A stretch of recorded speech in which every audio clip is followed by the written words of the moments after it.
Nós teremos agora a palestra Insumos Biológicos em Agricultura de Escala.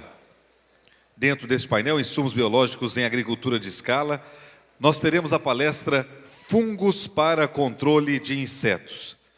E é com muita honra que nós convidamos para proferir a próxima palestra do Fórum, ele que é pesquisador da Embrapa Recursos Genéticos e Biotecnologia, é graduado em Agronomia pela Universidade de Brasília, com mestrado em Entomologia pela Universidade da Flórida, nos Estados Unidos, especialização em Proteção de Plantas pela Universidade Federal de Viçosa e doutorado em Entomologia pela Cornell University, nos Estados Unidos.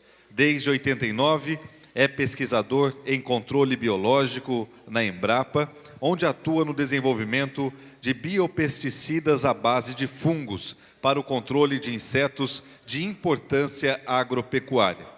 Tem experiência em processos relacionados à produção em larga escala e formulação de fungos entomopatogênicos.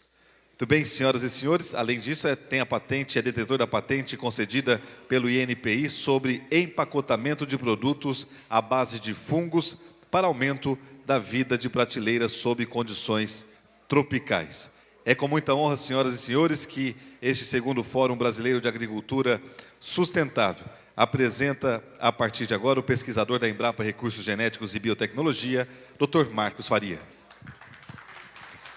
Boa tarde a todos. Eu acho que vocês já me conheciam, eu sou a pessoa que perdeu o celular na sessão anterior. E teria sido meu segundo prejuízo, porque hoje, vindo para Goiânia, vamos aqui para mim, dirigindo, e eu estava na velocidade correta, 80 km por hora, de repente a via muda para 60 e eu tomei uma multa. Então, ainda bem que ficou só na multa mesmo, não perdi o celular. Ah, tá. Obrigado. É com grande satisfação que eu estou em Goiânia, a terra dos meus pais, né? Venho aqui com frequência e é uma satisfação poder dirigir a palavra a todos vocês, senhores e senhoras. E a minha apresentação hoje vai ser sobre fungos que controlam insetos, os fungos entomopatogênicos. Está quebrado. Rapidamente falando sobre o que eu faço, né? Eu trabalho na Embrapa já há alguns anos e lá eu trabalho com pesquisa básica. Principalmente estudando a diversidade de fungos entomopatogênicos, a gente usa técnicas moleculares, usa espectrometria de massa através de Mal-de-Toff, né? E também a gente tem a parte mais aplicada, que a gente estuda processos industriais, produção, formulação, empacotamento, etc. Tá? Nosso laboratório é um laboratório pequeno, somos apenas 2 pesquisadores e uma analista, que é formada em biologia molecular, que faz essa parte molecular, né? E eu e o Rogério, nós somos entomologistas, patologistas de insetos, e a gente desenvolve mais essa parte de industrial. Bem, falar sobre fungos não é fácil, é um grupo de micro-organismo extremamente interessante, né? Vou falar só dos fungos entomopatogênicos, e eu estruturei a minha apresentação de forma a tentar responder algumas perguntas quentes, né? Algumas coisas que talvez estejam aí na mente de vocês, e o que não tiver, ao final, vocês podem perguntar, que eu posso tentar abordar, se eu tiver competência para responder, eu respondo. Controle biológico aplicado, isso já foi abordado aqui pelo palestrante anterior, Dr. Ivan Cruz, falando que a gente usa os macro-organismos, são os predadores e parasitoides, né, que podem ser insetos e ácaros, por exemplo, ácaros predadores, e nós temos os micro-organismos, tá? Alguns colocam ali os nematóides nesse grupo. Os nematóides são macro-organismos, mas os nematóides que matam insetos, eles têm uma parceria com bactérias. Então, eles penetram no inseto, liberam as bactérias, e são as bactérias que matam o alvo, né? Então, algumas classificações colocam os nematóides ali na turma dos micro-organismos, né? E temos os mais conhecidos, os vírus, as bactérias e fungos. Principalmente, vírus estão mais associados a insetos, né? E bactérias e fungos, a gente tem bactérias e fungos que controlam insetos, nematóides e outros fitopatógenos. Com relação aos fungos, existe uma variedade incrível, são mais de 1000 espécies de fungos que matam insetos. Normalmente a gente só fala daqueles que estão em vermelho ali. O pessoal lá de trás está conseguindo enxergar? Oi? Não? A gente vai combinar o seguinte, quem tiver interesse, terminado esse painel, eu posso passar rapidamente os slides para aqueles que têm interesse e que não estão conseguindo enxergar nada, estão lá atrás, ok? É só vir aqui para frente que a gente passa depois do painel, caso haja tempo, né? Qualquer coisa, de meia-noite às 2 eu também posso estar aqui. Então, existe uma diversidade incrível de fungos que matam insetos. Aqueles em vermelho ali eu vou ler: metarrísio, nomúria, bovéria, isara, lecanicílio, são as espécies que a gente fala mais, né? Eles matam vários hospedeiros, ok? Mas existem outros fungos muito interessantes, né? Aquele ali, por exemplo, mata abelhas, causa problemas sérios em apiários, né? É o Criagis, né? O nome da doença, né? Ascosphaera apis. Tem outros fungos extremamente interessantes, aquele segundo grupo que eu marquei, que são fungos que são ectoparasitas. Ao contrário dos fungos que estão marcados em vermelho, eles não entram dentro do corpo de inseto para colonizar, eles crescem só sobre as asas, por exemplo, e não levam o inseto à morte. Então, existem vários fungos, vários gêneros associados a insetos. Ali eu falei de um grupo dos fungos chamado ascomicetos. Aqui a gente tem os basidiomicetos, entomopteromicota, e só tem uma espécie comercial que é Conidióbolus, que não é comercializada no Brasil, e é papugão. Esse fungo é comercializado na África do Sul e na Colômbia. Bem, como é que o fungo mata? Como é que o fungo mata um inseto, tá? Aqui é a superfície da cutícula do inseto, tá? E marcado ali em azul está o esporo do fungo. O que acontece é que quando esse fungo é pulverizado no campo, esse esporo cai sobre o corpo do inseto. E ele germina. E forma um tubo germinativo que está ali embaixo. Esse tubo germinativo, ele penetra pela cutícula do inseto. Como é que ele penetra? Por pressão mecânica e pela secreção de enzimas que vão digerindo essa cutícula do inseto. Uma vez lá dentro, ele se ramifica, ele se multiplica, ele consome todas as reservas do inseto, e o inseto morre. Isso normalmente acontece entre 7 e 10 dias. Tem insetos que é mais rápido, tem outros que é mais devagar. Depende também da dosagem, etc. Tá? Então, esse é o processo de infecção. O fungo, ao contrário das bactérias, ao contrário dos vírus, agem, portanto, por contato. Bactérias e vírus, né, que matam insetos, têm que ser ingeridas pelo inseto. Então, essa é uma vantagem do fungo. A gente pode usar fungo, por exemplo, para controlar insetos sugadores, né? Você não tem bactéria, você não tem nenhum BT, nenhum vírus, né, que mate inseto sugador, mas você tem fungo que faz isso, ok? É bem conhecido de vocês aquele exemplo ali, aquele caso ali em cima, no canto superior esquerdo, é a doença branca na soja, né? Causada pelo fungo nomúria, que está mudando de nome, vai chamar metarrhizo riley, né? E fica branco, e caso haja persistência da chuva e muita sombra, ocorre a esporulação, o fungo produz esporo que é verde, a lagarta fica verde. Como eu te falei antes para vocês, existem várias espécies, essas são as mais conhecidas, ok? São insetos de diferentes ordens, diferentes aparências. Uma coisa em comum é que quando o inseto morre pelo fungo, ele fica duro. Ele fica com o corpo enrijecido. Não é como quando morre pela bactéria, ou quando morre pelo vírus, ele fica molenga, né? Quando morre pelo fungo, ele fica duro. E aqui são outros fungos extremamente interessantes, com ciclos de vida muito lindos. É comum observar epizootias causadas por esses fungos. Você chega na lavoura, está tudo morto por esses fungos, que a gente chama de Entomophthalales, só que a gente não consegue cultivá-los em laboratório. Então, a gente não consegue desenvolver produtos biológicos à base desses fungos, mas eles ocorrem naturalmente, tá, nas lavouras. Uma forma de utilizar esses fungos é através dos produtos comerciais, que a gente chama de micoinseticidas.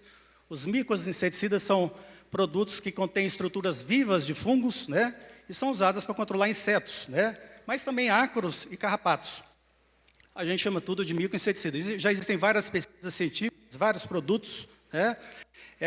Como eu falei, ele age por contato, né? E no levantamento feito ainda em 2007, havia até aquele ponto 171 produtos comerciais desenvolvidos em todo o mundo. É bem provável que esse número hoje seja bastante superior a 200, ok? No Brasil, nós temos, esse é um retrato de 2018, haviam 19 agentes de controle biológico, né, microbianos, para controlar diferentes pragas. Os fungos entomopatogênicos são aquelas barras em vermelho. Há 3 espécies, um total de 38 produtos, né? 8 isolados e 11 pragas-alvo. A maior parte dos produtos é metarrizonizóplia, para controlar cigarrinhas, tanto em cana-de-açúcar quanto em pastagens. Existem produtos à base de 4 isolados diferentes. O segundo grupo ali são 3 isolados, para mosca branca, besouros, cigarrinha do milho, psilídeo asiático do citros, ácaro rajado. E, por último, um produto que eu acho que está chegando ao mercado, um isolado de Thaissaria formosa rósea, né? Existe uma dúvida sobre o nome correto dessa espécie, alguns falam que seria Thaissaria javanica, isso é um detalhe, e que é para psilídeo asiático dos citros. No Brasil, esses produtos são comercializados de diferentes formas. Uma forma é a do produto não formulado, ou seja, o que o produtor compra é um grão colonizado, ali tem um grão de arroz colonizado, né? Que é a forma como esse fungo é produzido normalmente, fermentação sólida. Esse produto ele tem 5% de fungo, ou seja, cada 1 quilo de arroz colonizado, ou de milheto colonizado, qualquer grão colonizado, você vai ter mais ou menos 950 gramas de grão e 50 gramas só de esporos. Então, é 5% de ingrediente ativo. Algumas empresas pegam aquele material e fazem a moagem, né? E vendem como um pó molhável que entope bico pra caramba. Essa é uma forma não desejável de usar, e muitas vezes algumas empresas, poucas empresas, retiram boa parte do ingrediente ativo dos grãos colonizados para formular, e aquele arroz com pouquíssima quantidade de ingrediente ativo é moída, então, e comercializada. Existem os produtos formulados, os mais comuns são os pós-molháveis, né?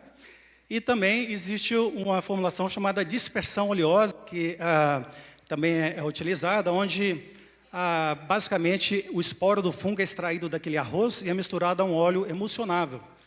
Normalmente óleo de soja, você tem 96% de óleo de soja e 4% de emulsificante, que é essa molécula que permite que esse produto seja misturado em água depois. Então, quando você coloca na água, no momento da pulverização, o que acontece é que os esporos do fungo, não está funcionando o pointer aqui, mas aqui dá para ver aqui embaixo, o que acontece, os esporos ficam dentro da gotícula de óleo, né? Aqui são os esporos, e isso melhora a adesão, né? Como a cutícula do inseto é hidrofóbica, e essa formulação, normalmente, você tem a maior adesão de esporos, de conídeos, à superfície do corpo do inseto. Então, você acaba tendo um resultado melhor. Bem, falando ainda de microinseticida, um caso recente é de fungos entomopatogênicos versus a mosca branca, né? Existe uma revisão recente falando que essa área atingiu aqui no Brasil 1,5 milhão de hectares. Todos os produtos registrados no Brasil para mosca branca são à base do fungo Bovéria baciana e usam a estrutura do fungo que a gente chama de conídeo, que a gente vai falar sobre ela daqui a pouco, tá? Na realidade, é um programa bastante recente, há 5 anos atrás, eu acho que nem existia. E eu gostaria de ver mais dados palpáveis. Então, se alguém aqui já usou e sabe que funciona ou não funciona, depois eu gostaria até de saber a sua opinião, tá? Porque eu não tenho encontrado dados na literatura falando se funciona ou não. E também gostaria de saber sobre a frequência das aplicações, ok? Bem, sobre a produção on-farm, que eu acho que é o assunto que interessa a maioria aqui hoje, né? Nós temos 3 casos de sucesso no Brasil, né? E são casos bastante antigos, na realidade. On-farm não é uma coisa nova aqui no Brasil, on-farm é uma coisa antiga. No final da década de 1960, foi iniciadas as pesquisas para usar esse fungo metarrizonizóplia para controlar a cigarrinha da folha da cana-de-açúcar. E chama cigarrinha da folha porque a ninfa fica na folha, aquela espuma que vocês estão vendo ali, o inseto fica ali dentro, protegido dos inimigos naturais e tem a umidade que ele precisa para se desenvolver. O nível de controle normalmente é na faixa de 40% a 50%, né? Continua sendo até hoje, tá? E a primeira produção desse fungo foi feita por cooperativas de produtores, né? E, para o meu conhecimento, é o primeiro caso de produção on-farm no Brasil envolvendo um micro-organismo. Então, é uma coisa bastante antiga, quase 50 anos. Outro caso, acho que a maioria de vocês conhece, é metarrizonizóplia para controlar a cigarrinha da raiz da cana-de-açúcar, que é um problema mais da região sudeste, mas também Mato Grosso, Goiás, etc., né? E esse fungo, acredita-se que ele tenha sido usado em 2 milhões de hectares no último ano, né? E o que faria dele provavelmente o maior programa com utilização de fungos entomopatogênicos no mundo, né? nesse caso, a cigarrinha da raiz, que a cigarrinha, a ninfa, fica próxima ao solo, né? Há um terceiro caso que talvez muitos não conheçam, é de um fungo chamado Sporotrix insectorum. De novo, esse é um fungo, esse é o nome que está sendo questionado, né? Porque não existe nenhum fungo que mate inseto do gênero Sporotrix. Então, ele foi nomeado de forma equivocada. Só que os cientistas estão lutando aí para ver qual é o nome correto, né? A gente chama ainda de Sporotrix insectorum. Ele é produzido para controlar o percevejo de renda da seringueira, que é aquele hemíptero ali à direita. E vocês podem ver que ele está sendo ali aplicado, né? E é uma cultura com bastante sombra, o que favorece a ação do fungo. Essa estrutura do fungo que está sendo aplicada é produzida em meio líquido, chama blastosporo, principalmente. Ela é muito sensível à radiação ultravioleta, né? Então, funciona bem em cultivo protegido em outros países e aqui no Brasil, na seringueira, que é bastante protegida da radiação ultravioleta. Bem, falando agora sobre produção de fungos entomopatogênicos, e quando a gente fala de produção on-farm, a gente tem que entender bem essa parte, né? Que eu vou estar falando agora. Existem duas formas de se produzir fungos, duas formas principais. Uma a gente chama de fermentação sólida, que é em grãos, normalmente grãos cozidos de arroz, milheto, por exemplo, né? Em outros países se usam outros grãos, a cevada, na China se usa trigo, isso depende da disponibilidade, tá? E a produção líquida, né? Quando você faz a fermentação sólida, o propágulo produzido se chama conídeo aéreo, tá? E quando você faz a fermentação líquida, você produz outros tipos de propágulos, conídeos submersos, blastosporos e hifas, que pode ser na forma de micélio ou microescleróide. Normalmente, na fermentação líquida, o que se busca é a produção de blastosporos, que se produz muito mais blastosporos. É muito mais fácil produzir blastosporo do que produzir conídeos submersos, ou mesmo hifas, ok? Com relação a essa produção em grãos cozidos, que a gente chama de fermentação sólida ou semissólida, é a mesma coisa, né? Existe o método monofásico e o bifásico. Como eu falei antes, são métodos bastante antigos, bastante difundidos e são os mais usados pelas empresas do Brasil, as empresas que comercializam micropesticidas. Com relação à fermentação sólida, existe um livreto que foi publicado em 2003 pelo pessoal do Instituto Biológico e da Exalc, está aqui na minha mão. É esgotado, mas para quem está pensando em ter uma ideia de como é que é feita a produção, ele está um pouquinho desatualizado, mas ele traz informações importantes, né? Quem tiver interesse pode entrar em contato direto com o autor, com o José Eduardo, que ele dá um jeito de conseguir um para vocês, ok? Tem um preço, né, barato. E o meu está aqui, se alguém quiser também, eu estou vendendo por R$20 mil, tá? Mas aceito ofertas maiores. E combinado. E com relação à fermentação sólida, só para explicar aqui para vocês, então. Deixa eu pegar esse meu aqui. Esse é um método da bandeja, na realidade nem é muito utilizado mais, é só para vocês terem uma ideia, tá? É que tinha essa ilustração no livro, ficou mais fácil, né? Mas o que se faz é isolar o fungo a partir do inseto, né? Se você obtém vários isolados, compara para ver qual que realmente é eficiente, qual que mata bem, qual que é produzido facilmente. Uma vez estabelecido isso, né, você mantém esse seu fungo armazenado e toda vez que você precisa multiplicar, você começa com a placa de Petri, né, ele fica crescendo ali por mais ou menos 8 dias. Aí você passa aqui, prepara uma suspensão de conídeos, um suco de esporos, né? Se for metarrhiza, esse suco vai ficar verde, se for bovéria, vai ficar branco, por exemplo. Depois você produz matrizes aqui em recipientes de vidro. Depois passa para uma embalagem de plástico, né? Com o arroz cozido. Você pega uma colher dali, daquele arroz colonizado, e transfere para cá, para esse arroz cozido, mistura, né? E fica crescendo aqui durante alguns dias, se não me engano, ele falou ali 4 dias, né? E depois, esse arroz vai estar totalmente colonizado, verdinho, para secar, você coloca eles nas bandejas, né? E depois faz o controle de qualidade antes da comercialização.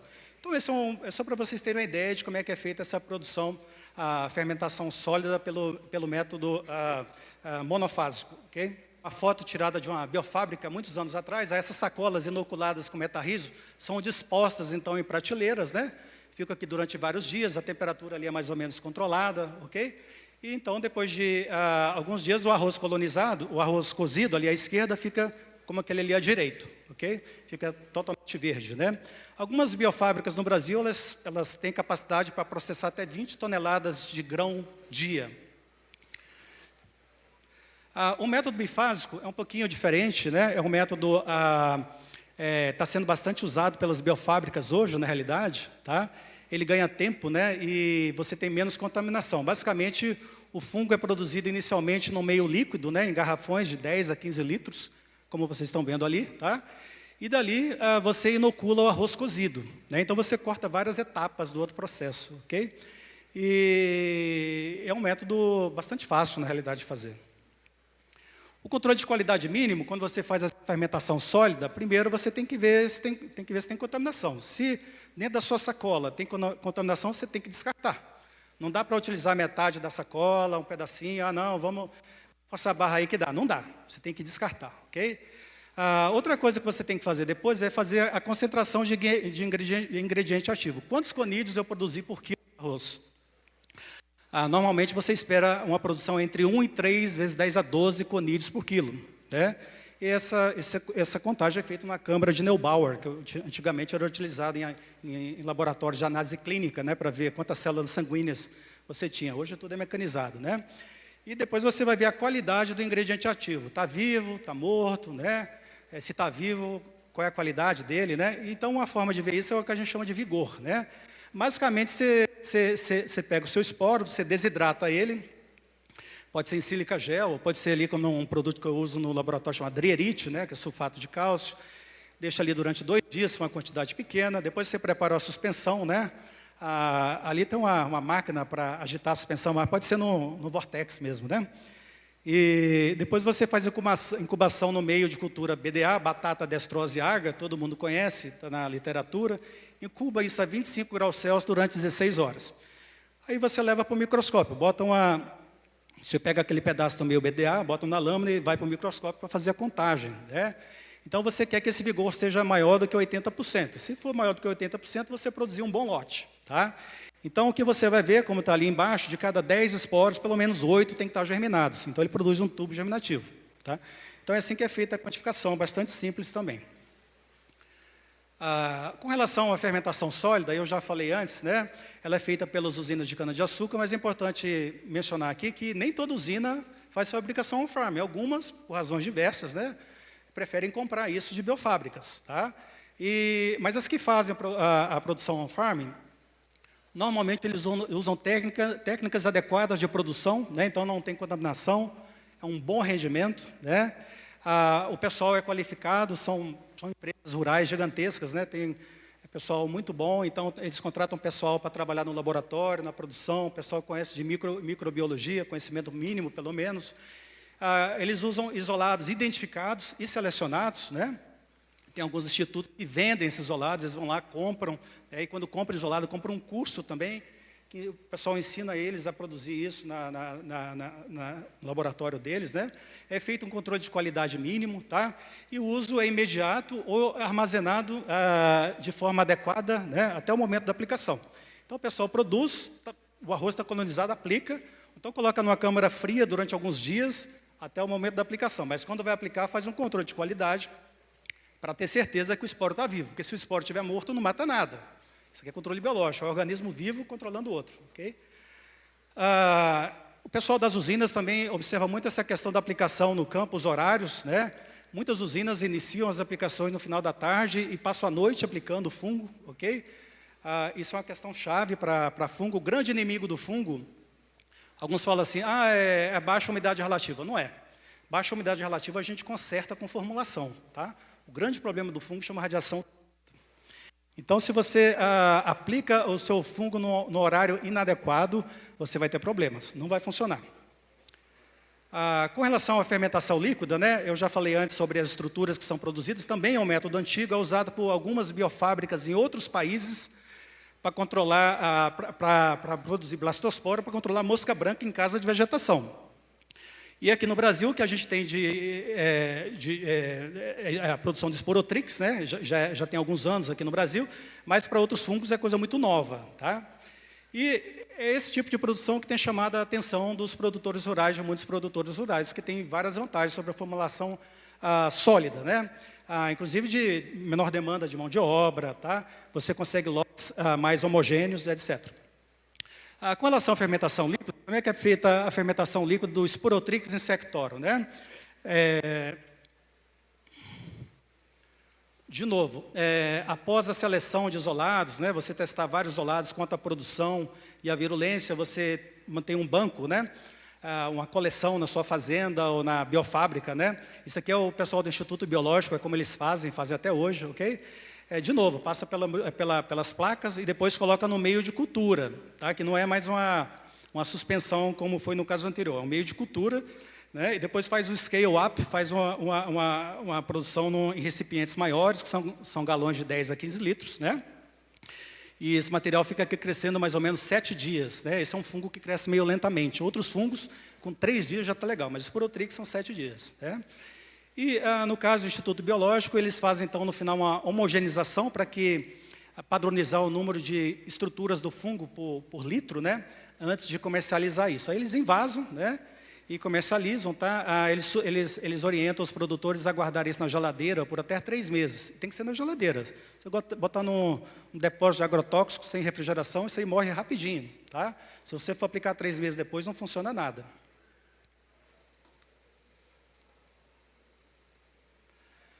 Bem, a vantagem da formulação líquida, que é um método rápido, como eu falei, de 3 a 7 dias, o outro pode passar tranquilamente de 15 a 20 dias, dependendo do fungo, das condições e do método escolhido. Você tem essa uniformidade entre lotes, baixa demanda por mão de obra, e os blastosporos, que é aquela estrutura produzida em meio líquido, eles são mais virulentos do que os conídeos aéreos. Então, se você pegar 2 lotes de insetos, tratar um com blastosporo, um com conídeo aéreo, o que foi tratado com blastosporo vai morrer antes e o percentual de mortalidade vai ser maior também. As desvantagens, né? Os blastosporos, conídeos submersos e micélio são extremamente sensíveis à radiação ultravioleta, muito mais sensíveis do que os conídeos aéreos. Tá? A parede celular deles aqui é muito mais fininha, ele é muito mais sensível à radiação ultravioleta, né? E normalmente ele tem sido utilizado só em cultivos protegidos e plantações sombreadas, tá? E resta dúvida, será que eles funcionam em lavouras anuais? Eu não sei. Acho que ninguém tem essa resposta aqui, né? Então, é uma coisa que a pesquisa vai ter que avançar, ok? Com relação à produção de blastosporos, nós já temos patentes, inclusive com autores brasileiros, que é do Gabriel, que é um pesquisador, funcionário da Embrapa, né? Ele conseguiu rendimentos extremamente elevados, né? Variando de 1 a 3 vezes 10 a 12, né? Gente, 10 a 12, faz as contas aí, dá bilhão, trilhão, como é que é? 1 trilhão, né? 1 trilhão de propágulos por ml, né? 1 trilhão de propágulos por litro. Coisa pra caramba, né? Esse rendimento depende do fungo, como eu falei antes, né? Para metarrhizo é menor do que isso. Para bovéria está na faixa de 1 vezes 10 a 12, para isária 3 vezes 10 a 12. Varia muito de isolado para isolado também, que são os melhores isolados, ok?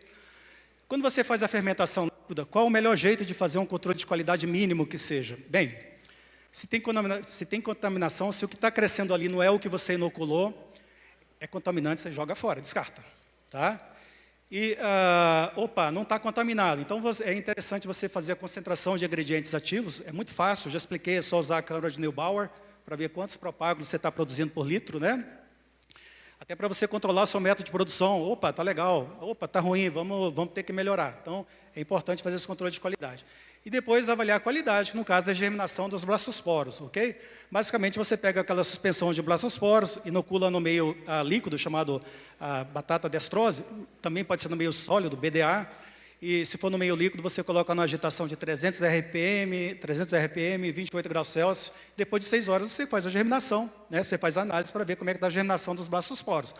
Se não germinou nenhum, está tudo morto, descarta, não usa. Se está tudo germinado, legal, está em condição legal de ser usado, ok? Bem, as vantagens da produção on-farm são várias, né? São garantias de produtos com boa qualidade, se produzidos corretamente. Esse se tem que ser muito grande, ok? Tem que ser muito grande, né? Disponibilidade em períodos de elevada demanda por micropesticidas comerciais. É por isso que muitas usinas de cana-de-açúcar produzem seu próprio metarrhizo, porque no momento que elas precisam, cigarrinha começa a atacar, todo mundo sai atrás de produto à base de metarrhizo e falta no mercado. Então, algumas usinas, de forma estratégica, fazem a produção on-farm, ok? O menor uso de agrotóxicos químicos, é lógico, e possibilidade de redução de gastos com biopesticidas comerciais, né? Isso tudo tem que ser pesado, nem sempre isso acontece, ok? Na produção on-farm do grão mais fungo, aquele grão colonizado, né? Falando um pouquinho sobre o custo de produção, né? Só para dar uma ideia para vocês, são várias variáveis, né? Tem um custo do grão, tem ingredientes para meios líquidos, né? Você vai ter que preparar meio líquido. Tem o custo da energia elétrica, mão de obra mais encargos, manutenção de equipamentos, depreciação de equipamentos do prédio, etc. Custo de oportunidade, né? Então, tudo isso tem que ser levado em consideração.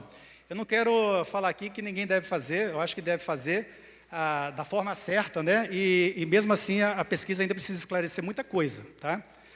E a produção on-farm também entra todos aqueles itens ali, menos grãos, né? Você tem muito gasto com ingredientes para meios de cultura, pesa bastante essa parte, ok? As desvantagens da produção on-farm. A biofábrica, você vai ter que ter uma estrutura física, mais equipamentos apropriados, não dá para fazer de qualquer jeito, né?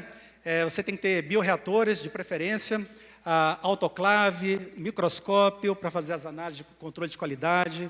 Você tem que ter incubadora para incubar aquilo ali, para ficar a 25 graus Celsius durante 16 horas exatamente, né? Tem um alto investimento na contratação de pessoas qualificadas. Não adianta pegar um operário rural que não tem informação, que tem baixo nível de escolaridade, tentar torná-lo um grande especialista, um grande especialista em laboratório, em técnicas de fermentação, etc. Não dá certo, ok? O pessoal lá da cana-de-açúcar dá certo porque eles contratam pessoas realmente qualificadas para fazer toda essa produção e controle de qualidade. Tem a questão da sazonalidade, né? Se você não tem pivô, se você produz só no período da chuva, o que você vai fazer com esse pessoal no período da seca, né? Você tem que pensar nisso, treinamentos constantes, né?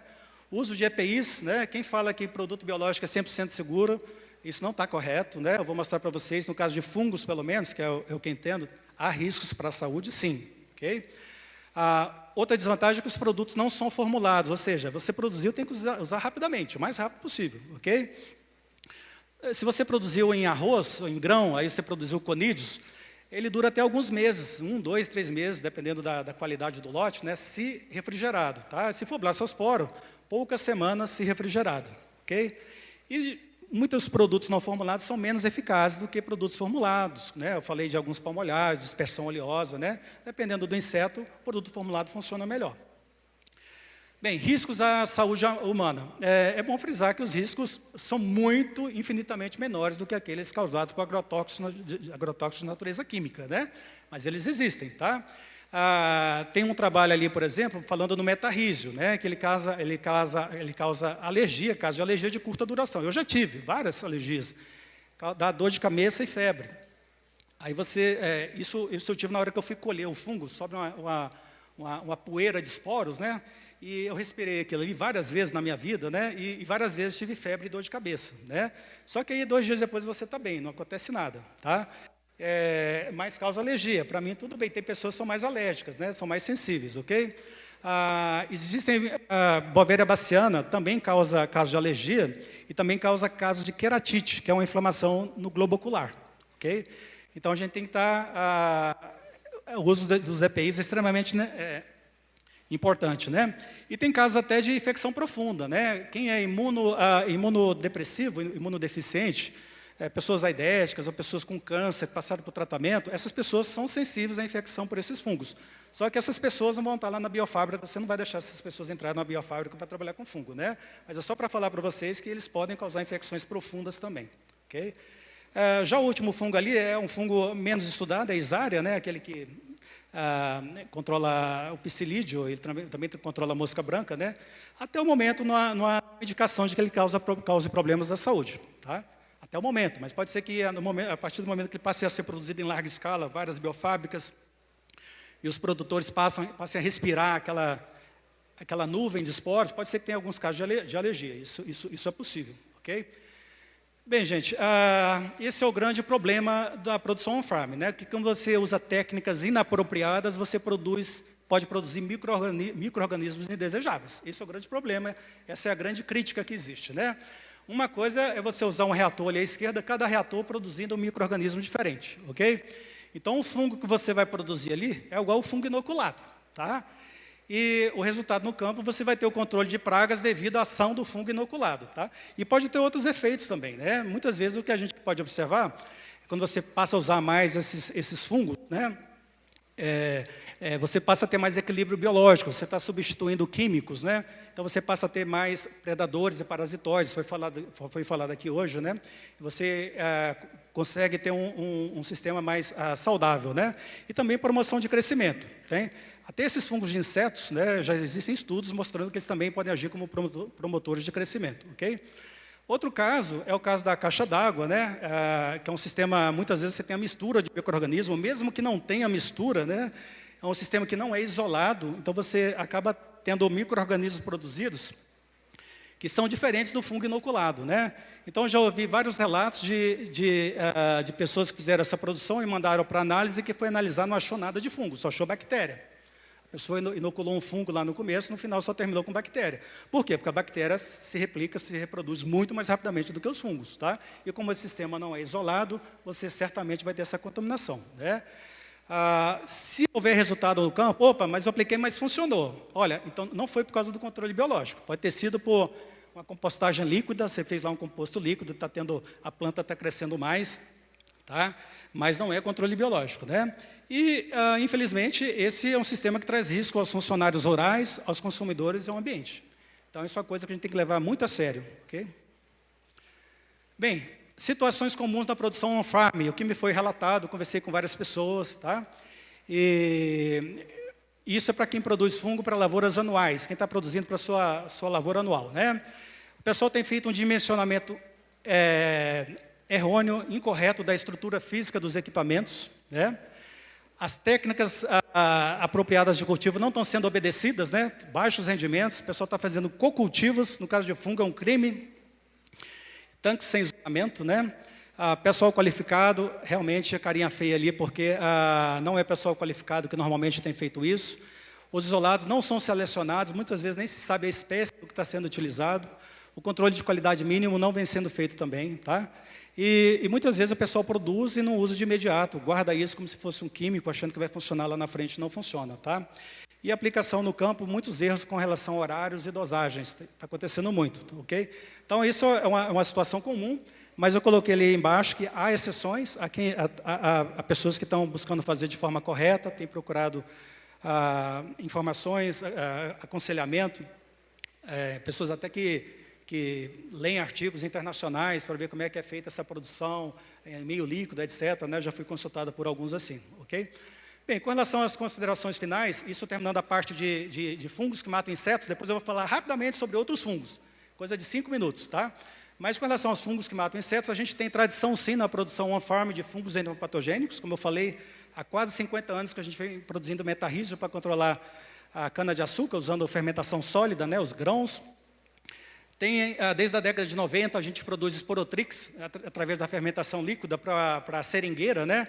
É verdade que na década de 90, várias empresas que trabalhavam com seringueira, inclusive a Michelin, fazia sua própria produção. A Michelin, acho que até encerrou suas atividades em Mato Grosso, né? Eu não sei se alguma fazenda hoje continua produzindo esse fungo, se alguém souber, eu gostaria de ser informado, né? Mas a gente sabe que o Instituto Biológico vem fazendo e vem comercializando esse fungo junto a esse setor, né? E a gente tem essa nova realidade de relatos recentes por alguns produtores rurais de fungo sendo produzido por fermentação líquida para uso em lavoura anual, né? Os dados são empíricos. A pessoa chega, manda a foto da plantinha, ó, a minha plantinha cresceu, está menor do que aqui do controle, né? E estou tendo menos pragas. Está funcionando? Eu não sei, são empíricos os dados, né? A gente não sabe de fato se está funcionando ou não, tá?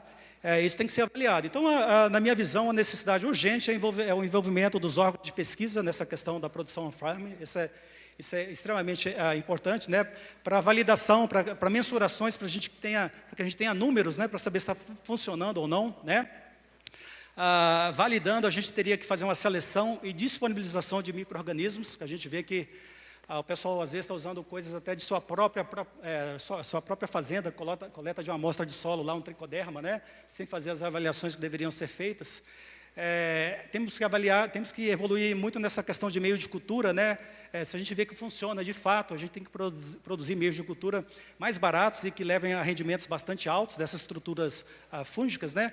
Temos que trabalhar muito na estratégia de uso. Qual a melhor forma de usar isso? É misturando fungo A com o fungo B, com a bactéria C, com a bactéria D, né? A gente não sabe nada sobre qual é a melhor estratégia de uso para tirar o melhor de cada micro-organismo, ok? E, obviamente, depois daquilo, a gente teria que fazer esclarecimentos e capacitação de produtores rurais, né? Inclusive, análise de viabilidade econômica, porque não é para todo mundo, gente. Às vezes, dependendo do tamanho do produtor, sai mais barato para ele, ao invés de montar toda uma estrutura, comprar todos os equipamentos, ele comprar isso no mercado. Tá? Essa é a grande verdade. Não é para todo mundo. Né? E técnicas de cultivo adequadas que a gente vai ter que trabalhar muito. Né? Alguns já estão no caminho certo, mas a maioria não está. Okay? Mudando agora rapidamente para fungos antagonistas e nematicidas, né? Fungos nematicidas são usados no Brasil. A gente tem 2 produtos, uma à base de Pocônia, cadê Pocônia ali? Está em azul. Pocônia clamidospórea e outra à base de Purpureocílio lilacinum. Alguns ainda chamam de Pessilomyces lilacinus, né? Para vários nematóides, meloidógenos, pratilencos e outros gêneros também, tá? E os fungos antagonistas, basicamente tricoderma, né? A gente tem 3 espécies de tricoderma sendo comercializadas hoje no Brasil, estão de vermelho ali. Uma tricoderma estromático é usado pelo pessoal do cacau para controlar a vassoura de bruxa, ok? E as demais, Harziano e Asperello, são controladas são usadas para esclerotínia, risoctônia, fusarium e até mesmo para nematóide, né? Isso está na literatura que alguns tricoderma também têm ação sobre nematóides. No caso ali é um pratilenco zé. Um dos produtos é indicado para esse nematóide. Bem, tricoderma é um fungo antagonista, falando rapidamente sobre ele é estudado desde a década de 30, né? É o fungo mais utilizado no Brasil hoje. O último dado que eu vi, ele já era utilizado em mais de 5 milhões de hectares, né? Isso no ano passado, já deve ter aumentado, né? E ele é usado para o controle de fitopatógenos, ele age por vários mecanismos, né? Ele age por antibiose, ou seja, ele produz substâncias, né, que afetam o seu competidor, né? Ali por competição, ou seja, ele cresce muito rápido, ele ocupa os nichos e utiliza os nutrientes muito mais rápido que os outros fungos, né? E por parasitismo, ele também tem essa capacidade de crescer sobre o corpo de outros fungos e dominá-los, tá? E também é bastante conhecida essa questão da promoção de crescimento do tricoderma, ok?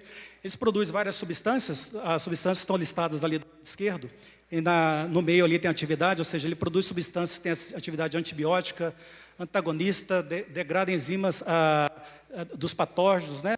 Induz a resistência das plantas, promoção de crescimento e até solubilização. Ele produz sideróforos que, por exemplo, ajudam na solubilização do ferro, né? Falando rapidamente de um fungo nematicida, Purpureocílio lilacinum, né? Ele é um parasita facultativo de ovos e fêmeas de nematóides. Nos 2 primeiros slides, você tem o conidióforo, que é a célula que vai produzir o conídeo, que é a estrutura efectiva, que está ali à direita, tá bom? Que tem aquele formato fusiforme, né? E outros fungos nematicidas são Pocônia, Pocônia clamidospórea, variedade clamidospórea, a gente tem registrado no Brasil. Pocônia clamidospórea catenulata, registrado em Cuba, né? Esses fungos, além dos esporos, eles produzem também uma estrutura chamada clamidósporo, que está ali à direita, tá? Uma estrutura de resistência, né? Também é um parasita facultativo de ovos e fêmeas de nematóides, ok? Eles são comercializados como produtos não formulados, que é o grão colonizado, muitas vezes pós-molháveis, grânulos dispersíveis em água, no caso de um produto à base de tricoderma, né? E os produtos à base de tricoderma, normalmente o ingrediente ativo são conídeos aéreos, né? Ele é usado de várias formas, é usado para tratamento de semente, é utilizado em substrato, né, quando você vai fazer mudinha. Ele é pulverizado, é usado através de irrigação, né, pivô central, gotejamento, etc. É um fungo realmente espetacular, eu sou fã do tricoderma. Os fungos nematicidas normalmente são conídeos aéreos ou clamidósporos, né, usados também para tratamento de sementes, em alguns casos. Normalmente é um jato dirigido ao solo ali para incorporação no momento do plantio. Essa é a forma mais usual, tá? Mas tem pessoal que aplica também com pivô central e gotejamento, né? Bem, a produção rapidamente é a mesma coisa, né? A única diferença é que a produção sólida lá em grãos, o Pocônia produz os clamidósporos, né? Que está lá no canto superior do lado esquerdo, ok? Mas a gente também não sabe se funciona ou não no campo, essas estruturas produzidas em meio líquido, tá? Rapidamente, é só para falar para vocês, né, eu falei de vários propágulos que podem ser produzidos em meio líquido. Como é que a gente direciona a produção para blastosporo, ou conídeo submerso, ou IFA, né? Depende da composição do meio, das condições de produção, ok? Ali, por exemplo, tem um trabalho mostrando que a relação carbono-nitrogênio é fundamental, né, para você direcionar a produção para um ou para outro. Não está blastosporo ali, mas para blastosporo normalmente a relação CN é 23 para 1, ok? Então você controla a produção de propágulo em função da composição do meio. As considerações finais, bem, no caso de fungos nematicidas e antagonistas, a gente não tem tanta tradição assim, uma coisa nova, essa produção on-farm, né? E o pessoal tem usado em lavouras anuais e a gente precisa de mais estudos, como no caso anterior, tá bom? Então, eu acho que a minha apresentação foi isso. Eu passei 15 minutos, é isso? Faltam 15 minutos? Tá bom.